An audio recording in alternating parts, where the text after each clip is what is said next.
れチョコレートなのね。うん、チョコレートない、あんこ。これはあんまん。これはピザ。あ、みんな別、これ別？同じ。あ、別のものだけ全部。うん、これが豚まんで、デミグラ、これね。ピザ、これあんこ。このチョコは？これごめんなさい、これないんよ。チョコレートないんだ。じゃあ全部だけね。うん、 5個ね。5個ね。はい。はい。試しするから。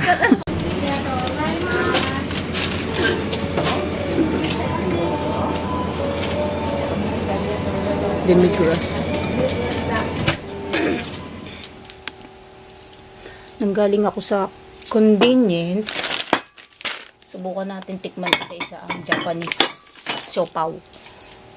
Sa tagal ko dito sa Japan, almost 20 years, hindi ko pa po tinitikman ang mga lasa ng siopaw sa Japan. Sa convenience ko to binili. 5 piraso ng klase ang nabili ko. Naghahanap ako ng curry flavor kaso wala raw sila. So, ito yung siopaw. Ito. Ano kasulat dito? Japanese. Ito pizza. Mamula-mula. Siguro sa tomato yan. Tapos ito, may nakasulat, aman. Ano yung munggo. Munggo paw. Tapos, ito yung mismong pork. Siguro ito yung ano, parang bola-bola. Ito demi-glace sauce ang nakalagay. Hindi, ito yung pork buns. Tapos ito, ewan ko na ba to, demi-glace. Ayan. Parang merong ano nakasulat na ano na ba to. Hindi ko mabasa. Niko gura. Nandaro. Ito cute. Pizza. Kasulat kasi pizza eh. Ayan, pizza. Pizza flavor. Ito special. Laki o. Para sigurong ano to, bola-bola. Ang presyo niya, mahal to. Ito munggo, aman. Red bean paste. Aman ang tawag nila. Makintab, wala siyang ano. Wala siyang tato. Tapos ito, maganda yung design. Naka-swirl. Halatang hindi kinamay ito eh. Parang may molder. Makina. Ito yung parang ordinary traditional na pork buns nila. Yung curry ang gusto kong tikman eh. Wala raw silang stock na curry eh. Tikman natin isa-isa lasa niyan. Ang totoo, hindi ako pala kain masyado ng siopaw. Pero natikman ko naman. Kaso lahat yan hindi ko pa natitikman eh. Curious lang. Pero si itong munggo, siyempre munggo yan. Ito pizza, hindi ko pa natatry eh. Ito, ewan ko ito. Ito parang natikman ko na to. Ano ba nga ito? Naguluhan ako.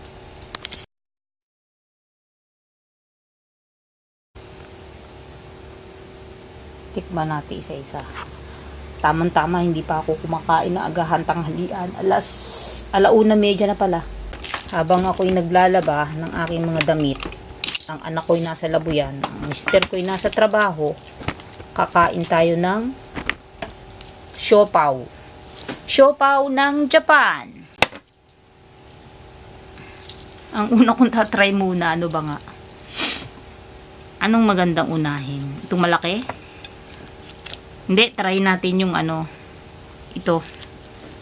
Itong kulay orange. Tomato, ano siguro to eh. Tomato flavor. Usually, syempre, ang siopaw, ano, professional kasi expert ang gumawa. Malambot. Syempre, pag ito pinatagal mo sa labas ng, I mean, inilagay mo na lang sa hapag yan, titigas yan. Kaya yan, kinakain agad. Oh.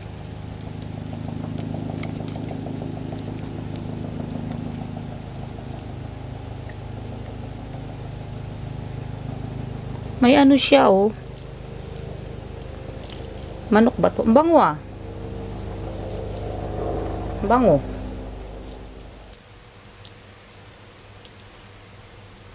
Parang puro tomato sauce ang laman. O kaya ito, mushroom. Mushroom nga. Tikman ko ah.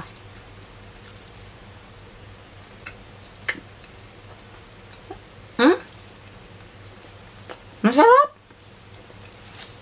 Masarap siya. Lasang keso. Ay, masarap. Makeso siya pero para siyang spaghetti na walang pasta. Tapos, panghuli na yung matamis. Ito, pork. Hindi ako masyado sa pork. Pero bulat-latin natin. Oh, para siyang asado. Para siyang asado.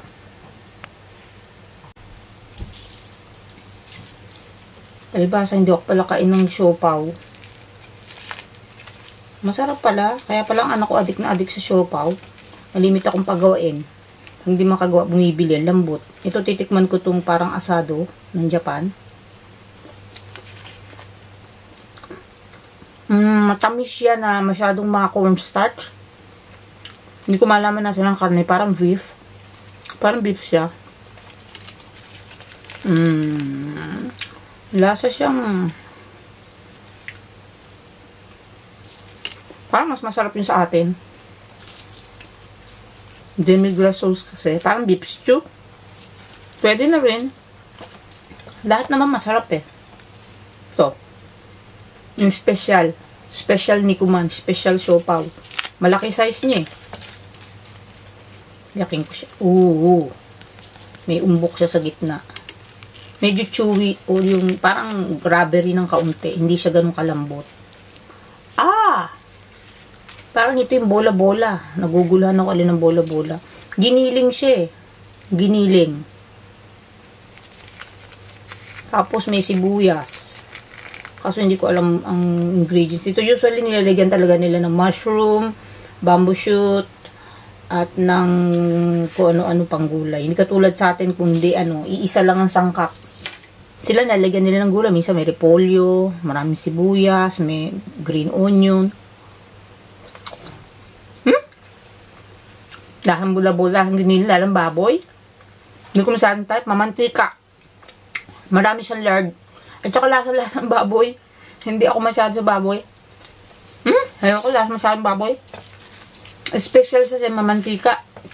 Lasa siyang baboy. Imagine niyo yung lechon. Lechon na walang sarsa. Lasa siyang lechon. Yung nilagang baboy. Ayoko to. Masyadong mamantika, lasang baboy.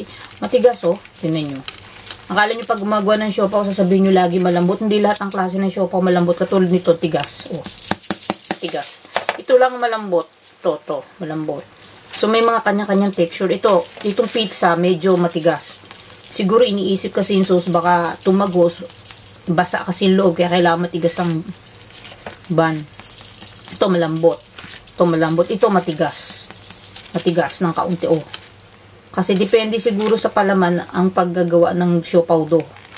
Ito, red bean paste. Siguradong matamis. Nung ako bata, lagi ko makunat siya. Yung siopaw do niya makunat, hindi malambot. Kailangan siguro matigas ang do. Matigas. Matigas yung bread bag. Matamis. Pero masarap. Kaso ang gusto ko sarap dito asado. Itong Nikuman na lang kakainin ko, hindi. I mean, itong pizza. Itong pizza bread nila, yung dough. Hindi naman siya, soft and fluffy, hindi. Medyo matigas ng kaunti. So, ine-expect mong paggawa ng siopaw. Makunat, chewy. So, hindi lahat ng siopaw buns malambot. Katulad dito, malambot. Pero maya-maya yan, titigas yan. Titigas yan sa hangin.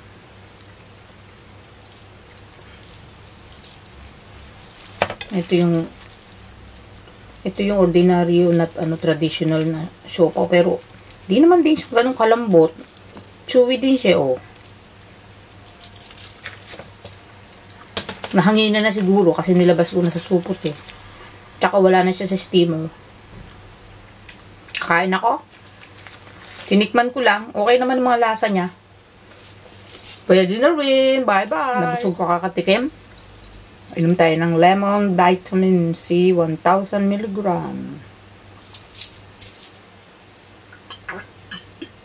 Ay, nagutom. Mushroom, oh. Pizza. Kung nilagyan ng spaghetti, ito siguro mas masarap. O kaya hamon. Tinipid, eh. Puro sauce at cheese lang at mushroom.